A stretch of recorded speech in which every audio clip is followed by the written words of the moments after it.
So இதில் வந்து நம்ம எத்தனை சாக்கி பார்த்தோம்? 5 சாக்கி பார்த்தோம், அதாவது தோஹாஸ். இதுக்கு ஏன் சாக்கி அப்படின்னு இன்னொரு பேர் சொல்கிறாங்க அப்படின்னா, நம்ம அன்னைக்கு பார்த்த மாதிரி சாக்கி சப்து சாக்ஷை சே பனா ஹே. சாக்ஷை அப்படின்னா நம்மளோட தமிழ் வார்த்தை தான் சாட்சி. சாட்சின்னா என்ன அர்த்தம்? நம்ம நேரடியாக எக்ஸ்பீரியன்ஸ் பண்ணதை தான் சாட்சின்னு சொல்கிறாங்க. ஒரு விஷயத்தை இதை பார்த்த சாட்சி யாருப்பா அப்படின்னு கேட்பாங்க. அப்படின்னா அவர் நேரடியாக டைரக்ட் எக்ஸ்பீரியன்ஸ். ஸோ அதுக்கு என்ன சொல்கிறாங்க? அத்தியக்ஷ அனுபவ். ஓகே, அத்தியக்ஷ சரி பிரத்யக்ஷ அனுபவ், பிரத்யக்ஷ ஞான் யார்கிட்ட இருக்கோ அதை தான் நம்ம என்னன்னு சொல்கிறோம்? சாக்கின்னு சொல்கிறோம். சாட்சின்னு சொல்லுவாங்க, பிரத்யக்ஷ ஞானம்னு சொல்லுவாங்க. ஓகே, இது வந்து உங்களுக்கு ஆல்ரெடி ஐ டோல்ட் யூ, இது வந்து உங்களுக்கு ஒரு क्वेश्चन கேட்பாங்க. சாக்ஷி शब्द का अर्थ क्या है, சாக்கி शब्द से क्या अभिप्राय है, இந்த மாதிரி क्वेश्चन கேட்பாங்க. So you have to right. So இதில் வந்து நம்ம இப்போ எத்தனாவது தோஹா பார்க்கணும்? 6th தோஹா பார்க்கணும். ஹோப் 5 வரைக்கும் உங்களுக்கு புரிஞ்சிருக்கும் நம்புறேன். ஸோ 6th தோஹா போகலாம்.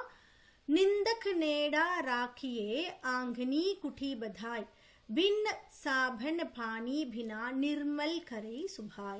निंदक नेडा साखी.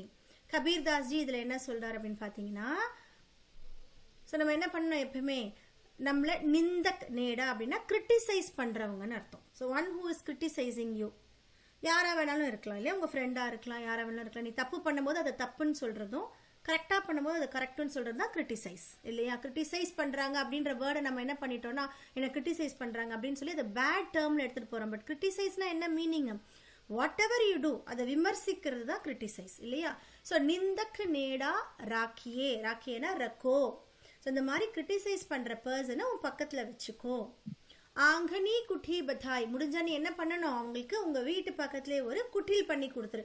ஆங்கனி அப்படின்னா வராண்டான்னு அர்த்தம், வீட்டுடைய முற்றம்னு சொல்லுவாங்க. இங்கிலீஷ்ல கோட் யார்டுன்னு சொல்லுவாங்க. அந்த கோட் யார்டில் குட்டி பதாய், ஒரு குடில், ஒரு ஹட்டு மாதிரி பண்ணி கூட அவங்கள வச்சுக்கோங்க அப்படின்னு சொல்றாங்க. ஒரு ஜோம்படி, ஹிந்தியில சொல்றேன்னா ஒரு ஜோம்படி, ஒரு குடிசை பண்ணி அவங்கள வச்சுக்கோங்க. ஏன் அப்படின்னா, பின் சாபன் பானி பினா, பின் அப்படின்னா பினா without, without soap and without water, நிர்மல் கரே சுபாய். உன்னை அவங்க என்ன பண்ணிடுவாங்க? தேல் மேக் யூ வெரி பியோர். எப்போ உன்னை ஒருத்தவங்க கிரிட்டிசைஸ் பண்ணுறாங்களோ நீ என்ன பண்ணுவ? அதுலேருந்து வெளியில் வரணும்னு நினைப்ப, அந்த தப்பை வந்து நீ மாற்றிக்கணும்னு நினைப்ப. அப்படின்னு நினைக்கிறது தான் நம்ம என்ன சொல்கிறாங்க, அந்த மாதிரி பர்சனை பக்கத்தில் வச்சுக்கணும்னு சொல்கிறாங்க. யூ லிசன் டு தி வியாக்கியானம். कबीरदास जी कहते हैं कि निंदा करने वाले व्यक्ति को अपने पास रखना ही चाहिए. So whoever is criticizing you, நிந்தா அப்படின்னா நம்மள குற்றம் சொல்றதுன்னு அர்த்தம். whoever is criticizing you அவங்கள வந்து உன்னோட பக்கத்தில் வச்சுக்கோ. व्यक्ति को अपने पास रखना ही चाहिए. हो सके तो उसे अपने आंगन में कुड़िया झोंपड़ी बनाकर रखा चाहिए. हो सके तो उन्नाल मुडिயும் அப்படின்னா make a hut for him in the front of your house, in the veranda of your house. उसे अपने आंगन में कुड़िया झोंपड़ी बनाकर रखना चाहिए. वह हमें साबुन और पानी के प्रयोग के बिना, அவங்க என்ன பண்ணுவாங்க? நம்மள साबुन पानी के प्रयोग, सोप தண்ணி இதெல்லாம் இல்லாமே हमारे स्वभाव को स्वच्छ कर देता है. நம்மளுடைய स्वभावத்தை, நம்மளுடைய பிஹேவியரை அவங்க என்ன பண்ணுவாங்க? क्लीन பண்ணி கொடுப்பாங்க. स्वच्छ कर देता है. अर्थात अपनी निंदा सुनकर हम अपनी த்ரூ, ஆக்சுவலாக இது வந்து த்ரூடியும் ரூடியோனா பேட் திங்ஸ், பேட் டர்ம்ஸ், ஓகேவா? கோ சுதர் லேத்தே ஹே. ஸோ என்ன பண்ணுவாங்க? நம்மளை கிரிட்டிசைஸ் பண்ணுறதை வச்சு நம்மளுடைய தப்பை நம்ம தெரிஞ்சுக்குவோம். இஸ்ஸே ஹமாரி சுபாவகத் பூரியோம் தூர் ஹோ ஜாத்தி ஹே. இதனால என்ன ஆகுதுன்னா, நம்மளுடைய அந்த குணங்கள் என்ன ஆகுது? புராயியா, பேட் குணங்கள் நம்ம கிட்ட இருக்கு இல்லையா, அது வந்து தூர் ஹோ ஜாத்தி ஹே, it will go out of us அப்படின்னு சொல்றாங்க. புரியுதா? So this is the 6th தோஹா. 7th one. After I finish, I'll ask you to explain. சரியா? அதனால நல்லா லிசன் பண்ணிக்கோங்க. 7th question பாருங்க. போதி படி படி ஜக்முவா पंडित भया ना खोय एके अशीर भवीखा पढ़ई सु पंडित हो.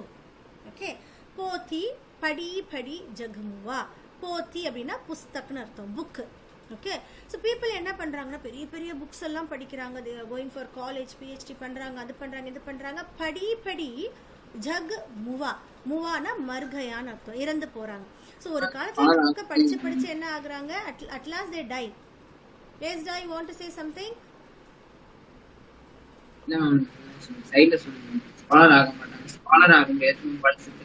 ஓகேம்மா. பண்டித் பயா நா கோய். ஸோ யாருமே என்ன ஆகுது, பயானா ஹுவா, nobody has become a pandit. இப்போ இவங்க வந்து ஹிந்தி பண்டிட்னு சொல்கிறோம், இவங்க அப்படின்னு நம்ம சொல்கிறோம்ல. பண்டித் அப்படின்னா நல்லா படித்தவங்க, ஸ்காலர்ஸ். ஆனால் இவர் என்ன சொல்கிறாரு, கபீர்தாஸ் என்ன சொல்கிறாரு, எல்லாரும் புக்கை படிக்கிறீங்களே தவிர யாருமே பண்டித் கிடையாது. எக்கே அக்ஷர் பீவ் கா. ஸோ அக்ஷர்னா அக்ஷர் சொல்கிறாங்க. ஓகே, ஒரே ஒரு அக்ஷர், பீவ்னா ஈஸ்வர், பகவானுடைய ஒரே ஒரு அக்ஷர் உங்களுக்கு தெரிஞ்சா கூட போதும். படைசு பண்டித் ஹோ, நீங்க என்ன ஆகுறீங்க, பண்டிதர் ஆகுறீங்க. எப்ப நீ பண்டிதர் ஆவ அப்படின்னா நீ புக்கு படிக்கிறதுனால ஆகுறது கிடையாது, கடவுளை பத்தி புரிஞ்சுக்கணும். அதுதான் ஒரு அக்ஷர்னு சொல்றாங்க. கடவுளோட ஒரு சின்ன துளி நீ தெரிஞ்சுக்கிட்டா கூட நீ பண்டிதர் ஆகுற அப்படின்னு சொல்றாங்க. Now listen here. Kabirdas ji कहते हैं कि यह संसार पुस्तकें पढ़ पढ़कर मृत्यु को प्राप्त हो गया. இந்த संसार என்ன ஆகுது, படிச்சு படிச்சு டெத்தை தான் வந்து பிராப்த் பண்றாங்க. பிராப்த்னா டு கெட். परंतु अभी तक कोई भी पंडित नहीं बन सका. सो என்ன ஆகுது, இப்போ வரைக்கும் யாரும் பண்டிதர் ஆகல. यदि मनुष्य ईश्वर भक्ति का एक अक्षर भी पढ़ लेता तो, ஒருவேளை மனுஷங்க ஈஸ்வர் பக்தியோட ஒரே ஒரு அக்ஷர், ஒரு லெட்டர் படிச்சா கூட वह अवश्य ही पंडित बन जाता है. अर्थात ईश्वर ही एकमात्र सत्य है. ஸோ அவர் என்ன மீன் பண்றாரு அப்படின்னா, கடவுள் தான் ஒரு உண்மையான பொருள். நீ படிக்கிற புக்கோ உன் புக்ஸில் கொடுத்துருக்கிறதோ விஷயம் கிடையாது. இந்த உலகத்தில் வந்து ப்ரிவைலிங் ட்ரூத் என்ன அப்படின்னா காட் மட்டும்தான். இசை ஜானே வாலா ஹி வாஸ்தவிக் ஞானி அவர் பண்டித் ஹோத்தா ஹை. The one who knows what God is, one who understands what God is, அவங்க மட்டும்தான் பண்டிதர் அப்படின்னு சொல்றாங்க. சரியா? So will go for the last one. ஹம் घर झालिया आपना लिया मुराड़ा हाथी अब घर झालौ धास का जे चले हमारे साथी. இது வந்து ஒரு முக்கியமான ஒரு தோஹா. மோஸ்ட் ஆஃப் தி கொஷின் பேப்பர்ஸ்ல இது கேட்பாங்க. ஏன் அப்படின்னு பாருங்க, இதுல ஹம் घर झालिया आपना, ஏன்னா இதுல வந்து நிறைய இன்டைரக்டான விஷயம் உங்களுக்கு இருக்கும். அவர் என்ன சொல்றாரு கபீர்தாஸ் ஜி, ஹம்னா இங்க அவரை சொல்றாரு, என்னுடையன்றது இதற்கு பதிலா எங்களுடைய, என்னுடையன்னு சொல்லுவாங்க இல்லையா, மேரான்னு சொல்லாம ஹம்னு சொல்றாரு. எங்களுடைய வீட்டை ஜாலியா ஆப்னா, ஆப்னா அப்படின்னா அப்னா, என்னுடைய வீட்டை நானே எரிச்சிட்டேன்னு சொல்றாரு. அப்ப இந்த இடத்துல அவங்க வீடுன்னு என்ன மீன் பண்றாங்கன்னா அவருடைய இக்னரன்ஸ். ஓகே, அவருடைய அறியாமை, அவருடைய என்னன்னு சொல்றது, நான்ன்ற அகம்பாவம், இது எல்லாத்தையுமே அவர் வந்து என்ன பண்றாரு, எரிச்சிடுறாரு. हम घर झालिया आपना लिया मुराड़ा हाथी. முராடா அப்படின்னா வந்துட்டு ஒரு கொம்புல வந்து நம்மளுக்கு மேலே நெருப்பு எரியும் இல்லையா. இப்போ நம்ம இருட்டிலலாம் போகும்போது they'll be having a long stick, at the end they'll be having a fire இல்லையா. அதோட நேம் எனக்கு தெரியல, பட் அதை சொல்றாரு அவர். some people they'll say Murada as torch also. nowadays அதோட பேர் டார்ச்னு வந்துருச்சு, பட் முராடா அப்படின்னா கொம்புக்கு மேலே தீ எரியும்ல, அதை தான் சொல்றாங்க. லியா முராடா ஹாதி. ஸோ நான் என்ன பண்ணிட்டேன், கையில் வந்துட்டு அந்த கொம்பு வெளிச்சத்தை வந்து கையில் எடுத்துக்கிட்டேன். என்னோட வீட்டை நான் எரிச்சிட்டேன், பட் என்னோட கையில் நான் வந்து கொம்பு எடுத்துட்டேன். அப்போ घर झालौ धास का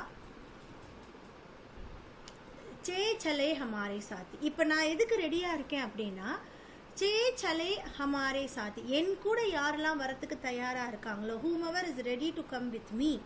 அப்போ கம் வித் மீன் இவர் என்ன மீன் பண்ணுறாருன்னா காடை மீட் பண்ணுறதை மீன் பண்ணுறாரு.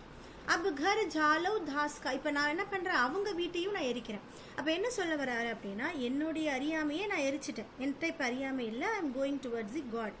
நீயும் என் கூட வர அப்படின்னா ஜே சலை ஹமாரி சாத்தி, if you are also willing to come with me, உன்னுடைய வீட்டையும் நான் எரிக்கிறேன் அப்படின்னு சொல்கிறாரு. இப்போ பாருங்க, மீனிங் பார்க்கும்போது உங்களுக்கு புரியும், வியாக்கியா பார்க்கும்போது. कबीरदास जी कहते हैं कि हमने पहले अपना घर जलाया. So what did I do? I just burnt my house. फिर जल्दी हुई, एक्चुअली இது फिर ஓகேவா, தப்பா இருக்கு அந்த இடத்துல பிரிண்டிங். फिर जल्दी हुई लकड़ी को हाथ में ले लिया. அதுக்கப்புறம் நான் என்ன பண்றேன், எரிஞ்சிட்டு இருக்க அந்த கட்டையை வந்துட்டு அந்த லாங் ஸ்டிக்கை, உடன் ஸ்டிக்கை வந்து I have taken in my hand. अब हम उसका घर जलाएंगे जो हमारे साथ चलेगा. ஸோ நான் இப்போ வந்து I'm ready to burn their house also. अर्थात இப்போதான் உனக்கு மீனிங் கொண்டு வராங்க. अर्थात पहले हमने अपने घर की बुराइयां नष्ट की. நான் ஃபர்ஸ்ட் என்ன பண்ணேன், என்னுடைய வீட்டில் இருக்கிற பேட் திங்ஸை எரிச்சிட்டேன். ஸோ சொல்லுவாங்க இல்லையா, good thing starts from you அப்படின்னு சொல்லுவாங்களே, you should be the initiator. அதுதான் இந்த இடத்துல அவர் சொல்லியிருக்காரு. अपने घर की बुराइयां नष्ट की और अब हम अपनी शादियों की बुराइयां दूर करके ஞான் கா பிரகாஷ். இப்போ நீங்கள் நல்லா பார்த்தீங்கன்னா உங்களுக்கு கொஷின் கேட்பாங்க, முராடா நீங்கள் சொல்லியிருக்காருல, அது எதை மீன் பண்ணுறாங்கன்னா ஞான் கா பிரகாஷ். Got it. ஸோ அவர் கையில் இருக்கிற அந்த டார்ச் அப்படின்றது என்னன்னா ஞான் கா பிரகாஷ் ஃபைலானே சல் படே ஹே. ஸோ நான் அந்த ஞான் கா பிரகாஷை ஸ்ப்ரெட் பண்ணுறதுக்காக ஐ எம் ரெடி அப்படின்னு நம்ம சொல்கிறோம். சரியா? So with this all the 8 தோஹாஸ் காட் ஓவர். இப்போ இந்த தோஹாவை வந்து நீங்கள் என்ன பண்ணணும்னா அந்த வியாக்கியாவை நல்லா படித்து பைஹார்ட் பண்ணணும். 1 to 8 நல்லா படித்து பைஹார்ட் பண்ணணும். அதுக்கப்புறம் இதில் இருக்கிற வேர்ட்ஸ் எப்படின்னா இந்த வேர்ட்ஸ் கேட்குறாங்கன்னு வச்சுக்கோங்க. வாணி அப்படின்னா என்ன அந்த மாதிரி கேட்பாங்க. வாணினா என்ன, ஆபானா என்ன, இது எல்லாமே சின்ன சின்ன வேர்ட்ஸோட மீனிங் கொடுப்பாங்க. ஸோ அதுக்கு நீங்கள் எங்கே படிக்கணும் அப்படின்னா ஸோ இப்போ இதில் நோட் பண்ணிங்கன்னா உங்களுக்கு வந்து they would have given all the meanings. என்ன கொடுத்துருக்காங்க பாருங்கள். ஃபஸ்ட்டு தோஹாவோட மீனிங்ஸு. பாணி அப்படின்னா போலி ஸ்பீச்சுன்னு அர்த்தம். ஆப்பா அகம் அகங்கார். கோயினா தியாக கர்னா. சீத்தல் ஷீத்தல் ठंडा. औरन दूसरों को होय होना. இந்த மீனிங்ஸை படிச்சுட்டு திரும்ப தோஹா படித்தாலும் உங்களுக்கு இன்னும் நல்லா புரியும். ஸோ நீங்கள் you have to spend more time on each and every தோஹாஸ். அப்போ உங்களுக்கு நல்லா புரிஞ்சிடும், பயப்படவே வேண்டாம். இந்த பாருங்கள், இது கொடுத்துருக்காங்க பாருங்கள். செகண்ட் தோஹாவுடைய மீனிங்ஸ் கொடுத்துருக்காங்க. இப்போ தேர்ட் தோஹாவோட மீனிங். ஓகே. சுக்கியா மீன் சுக்கி, அரு இஸ் அஞ்ஞான் ரூபி அந்தகா, சோவை சோயே ஹுயே. இந்த மீனிங்ஸை படிச்சுட்டு தோஹாவை ரீட் பண்ணணும். உங்களால் முடிஞ்சிச்சு அப்படின்னா தோஹாவை நீங்கள் பைஹார்ட்டே பண்ணலாம். So that you'll get more marks. உங்களுக்கு அந்த பைஹார்ட் பண்ணுற திறமை இருந்துச்சு அப்படின்னா யூ ஜஸ்ட் கொஞ்சமாக இருக்கும் போதே பைஹார்ட் பண்ணிவிடுங்க. They will not ask all the those. So நீங்கள் ஒரு 8 தோஹாஸ் தான் இருக்குன்னா கண்டிப்பாக படிக்கலாம், தப்பு கிடையாது. சரியா? நான் டோட்டலி எவ்வளோ உங்களுக்கு இது இருக்குன்னு சொல்லியிருக்கேன் போய்ட்ரிஸை. எவ்வளோ 7 போய்ட்ரிஸ் சொல்லியிருக்கேன் இல்லையா? அதில் ஒன்று தான் உங்களுக்கு தோஹா. ஒன்று தான் தோஹா. அந்த தோஹால 8 தோஹாஸ் தான். 2 லைன்ஸ் பை ஹார்ட் பண்ண முடியாது? முடியும்ல, ஈஸி தானே? சரி, இப்போ நீங்கள் என்ன பண்ணுறீங்கன்னா உங்களோட நோட்டில் டியூஷன் நோட்டில் இன்னைக்கு டேட் போட்டு ஒரு தோஹாவோட மீனிங்ஸை மட்டும் எழுதுங்க பார்க்கலாம்.